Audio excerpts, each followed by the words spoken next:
Bienvenue à tous et à toutes. Bienvenue à tous et à toutes ces institutions en ligne sur Afrique Média.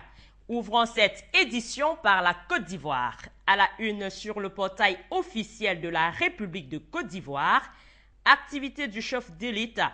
Le président ivoirien Alassane Dramane Ouattara a reçu en audience successivement le maire de Paris, M. Bertrand Delanoë, l'envoyé spécial de la présidente d'Argentine, Mme Bibiana Jones, et le vice-président du Soudan, c'était le 26 novembre 2012. Côte d'Ivoire enfin, Assemblée générale de l'Association des maires francophones. Le 3e congrès de l'Association internationale des maires francophones s'est ouvert le lundi 26 novembre 2012 à Abidjan en présence du chef de l'État ivoirien.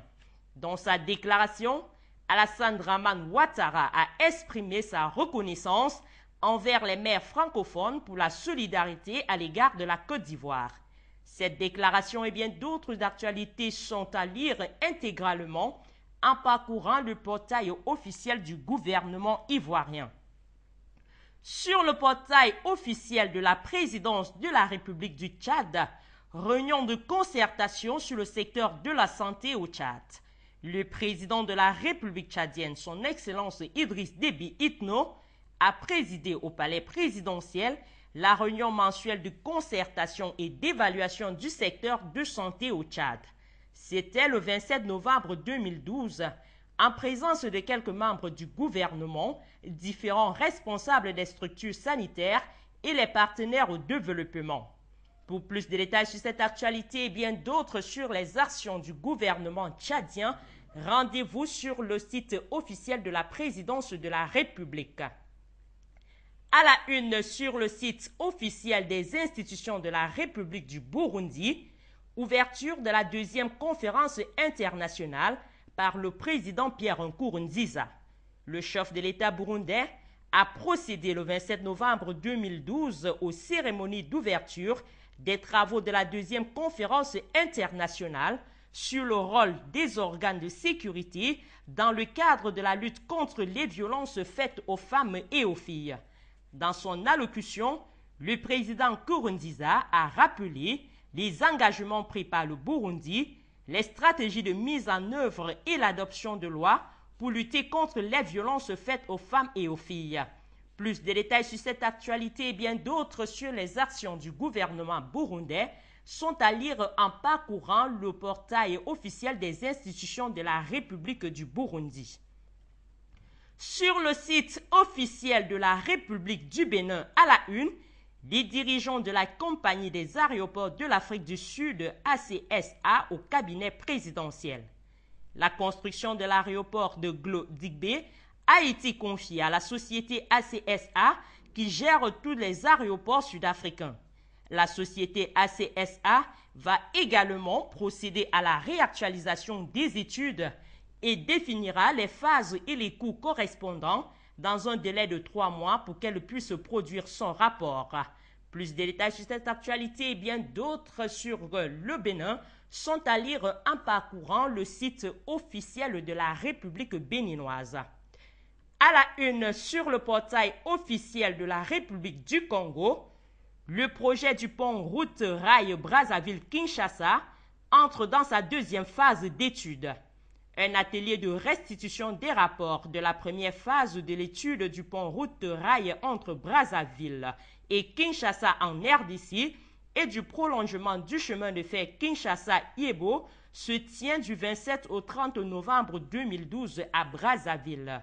Plus de détails sur cette actualité, sur cet atelier et bien d'autres sur l'actualité au Congo sont à lire en parcourant le site officiel d'information de la République congolaise.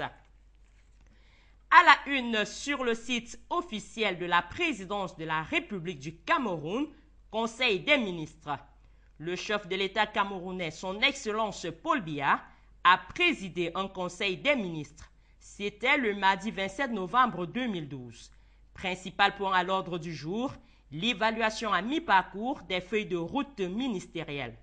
Le Premier ministre chef du gouvernement a présenté un exposé à ce sujet suivi des directives du chef de l'État camerounais.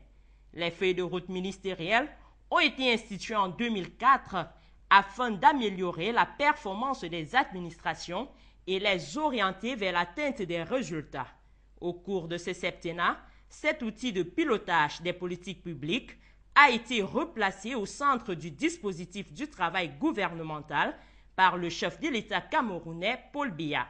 Plus de détails sur cette actualité et bien d'autres sur les actions du gouvernement camerounais sont à lire en parcourant le portail officiel de la présidence de la République du Cameroun.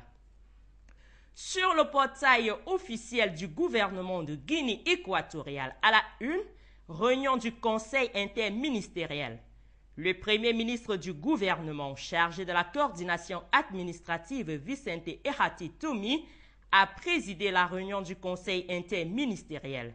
C'était le lundi 26 novembre 2012 au siège du ministère de l'Éducation et des Sciences. L'ordre du jour de la réunion comprenait 6 sujets. Guinée équatoriale toujours, session extraordinaire du Parlement de la CEMAC. Le président du Parlement de l'Institution économique et monétaire de l'Afrique centrale, M. Vincent Mavungu Bouyou, a dirigé l'ouverture de la session extraordinaire de la Chambre pour l'étude et la révision du projet de budget pour l'année 2013. C'était en présence des députés communautaires, des membres du gouvernement équato-guinéen et le corps diplomatique accrédité en Guinée équatoriale. Guinée équatoriale enfin, augmentation de l'offre des vols entre Malabo et Madrid. À partir du 1er décembre 2012, la compagnie aérienne espagnole Iberia augmentera son offre de vols entre Malabo et Madrid, offrant 7 trajets par semaine au lieu des 6 vols offerts jusqu'à présent. Plus de détails sur cette actualité et bien d'autres sur les actions du gouvernement équato-guinéen sont à lire en parcourant le portail officiel de la République de Guinée équatoriale. Sur le site officiel de la République du Togo, à la une, transformation du phosphate, l'exemple israélien. Au premier jour de sa visite officielle en Israël, le président togolais Faure Gnassingbé s'est rendu dans le sud d'Israël pour visiter le complexe industriel Rotem Ansfer Negev, situé près de la ville de Dimona et spécialisé dans la production de phosphate et de ses dérivés, notamment les engrais, l'acide sulfurique et la potasse. Togo enfin, la mémoire vive.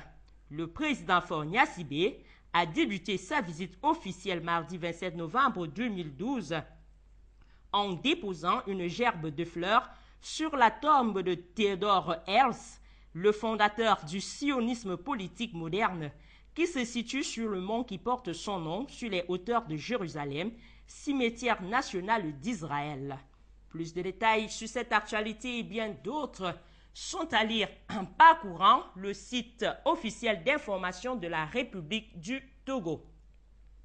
Sur le site officiel de la présidence de la République de l'Union des Comores, le président de la République, son Excellence Dr Ikilulu Ndwanine, a reçu en audience une délégation de l'Union européenne conduite par l'ambassadeur Alejandro Mariani et composée de M. Philippe Brown de la Banque européenne pour les investissements et d'Eduardo Campo, conseiller politique de l'ambassade à Maurice, et de Mme Anna Constantini, attachée au bureau de l'Union.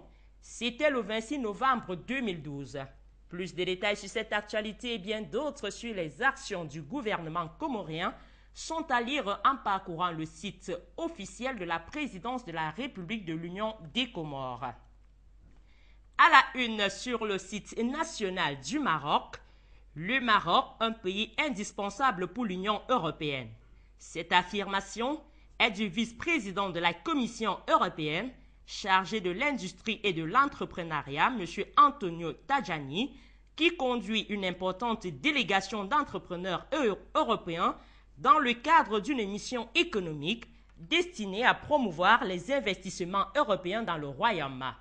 Pour plus de détails sur cette actualité et bien d'autres sur les actions du gouvernement marocain, Rendez-vous sur le portail officiel du gouvernement de la République du Royaume du Maroc. C'est tout pour Institution en ligne de ce jour. Merci de l'avoir suivi. Restez en compagnie de programmes de votre chaîne de télévision panafricaine Afrique Média, que vous pouvez d'ailleurs regarder en ligne sur www.afriquemedia.tv. À bientôt.